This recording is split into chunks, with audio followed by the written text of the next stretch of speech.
नमस्कार। नवंबर first week में एड्यूटेक Asia में सिंगापुर गया था। तो उसी दौरान सेंटोसा बीच पर मैंने देखा कि एक प्री स्कूल के 10-12 बच्चे जो हैं वो फील्ड ट्रिप के लिए आए हुए हैं। एक टीचर जो उनके आगे आगे चल रही है और बच्चे पीछे पीछे बड़े self disciplined. The same thing I noticed in Fuji kindergarten during my visit in the May 2024 in Japan. Pre class में बच्चे अपनी क्लास साफ कर रहे हैं, खुद अपना खाना सर्व कर रहे हैं, फिर प्लेट साफ कर रहे हैं और छुट्टी के बाद में लाइन बना के 1 से 1.5 किलोमीटर स्कूल से दूर घर तक अपने आप जाते हैं। बचपन से ही उनमें ये सारी चीज़ें डेवलप हो जाती हैं। जब वो बड़े होते हैं तो वो सेल्फ डिसिप्लिन उनमें रहता है। हमारे यहाँ पे पिछले 15-20 साल में जब हम गांव से शहर में आए और फाइनेंशियल फ्रीडम हमको थोड़ी सी मिली, या यूँ कहें कि हमारी इकोनॉमी ने ग्रो किया और हमारे पास जब पैसा आया, तो 15-20 साल में ये चेंज है कि ओवर पैम्परिंग शुरू हो गई। 8-10 साल तक बच्चा कुछ भी नहीं करता है, उसके लिए सब कुछ तैयार है, उसका टिफ़िन तैयार है, बैग तैयार है, कपड़े तैयार हैं। अचानक एक दिन पेरेंट्स को रियलाइज होता है कि इनको सेल्फ डिसिप्लिन बनाना है और आदेश पारित होता है कि कल से आप सारे काम खुद करोगे। अब ये उस बच्चे के लिए बड़ा ओवरवेलमिंग हो जाता है। आज तक तो उसने कुछ किया नहीं, अचानक कैसे करेगा। अब वो ये उधेड़-बुन में है कि मैं ये कैसे करूं, और आप आके देखते हैं कि सब कुछ बिखरा हुआ है, बैग बिखरा है, जूते बिखरे हैं, टिफिन सिंक में नहीं गया। एज ए पेरेंट्स आप इसको डिसओबीडियंस मानते हैं और फिर शुरू होता है पनिशमेंट और चीखना, चिल्लाना।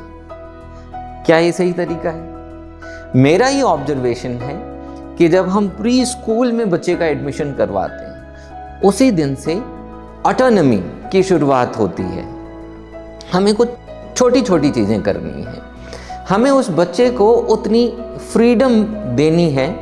सिंपल, मान लो कि वो शूज उल्टा पहन रहा है ना, दाएं का बाएं में पहन रहा है, तब तक जब तक उसको डिस्कम्फर्ट फील नहीं हो और वो ये ढूंढे कि गलती कहाँ है और वो अपने जूते को सही करे। उसके पास 2-3 जोड़ी कपड़े हों और वो खुद चुने कि इसमें से मेरे को क्या पहनना है। 2-3 फ्रूट्स उसके फ्रूट लंच के लिए हैं और वो ये डिसाइड करे कि मेरे को कौन सा फ्रूट खाना है। तो हमने उसको चॉइस दिया, उसको फ्रीडम टू चूज दिया, उसने अपनी रिस्पॉन्सिबिलिटी ली कि मेरे को करना क्या है। और बच्चा जब सारे प्रयास करता है और उसके बाद में आपसे मदद मांगने के लिए आता है कि मैंने ये किया, अब मेरे को समझ में नहीं आ रहा कि कैसे करूं, that is the time of positive intervention for the parents. और हम क्या करते हैं कि सारे काम आगे से आगे करते जाते हैं। वो उसको बैंडविड्थ ही नहीं देता कि वो अपने आप पे काम करें।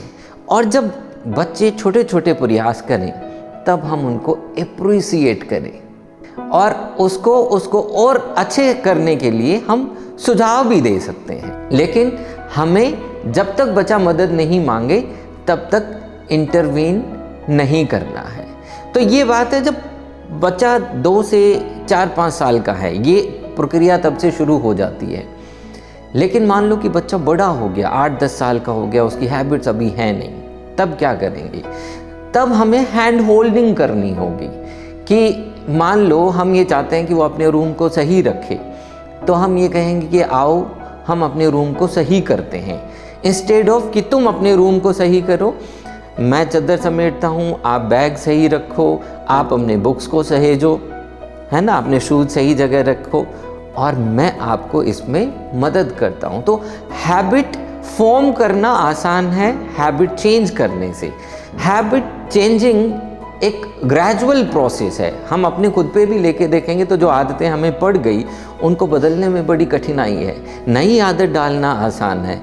तो जब तक उसकी हैबिट चेंजिंग नहीं होती है तब तक हमें पेशेंस रखना है, हैंड होल्डिंग करनी है और उसको वो ऑटोनॉमी देनी है कि वो गलत तरीके से उसको करे। Parenting is a beautiful journey.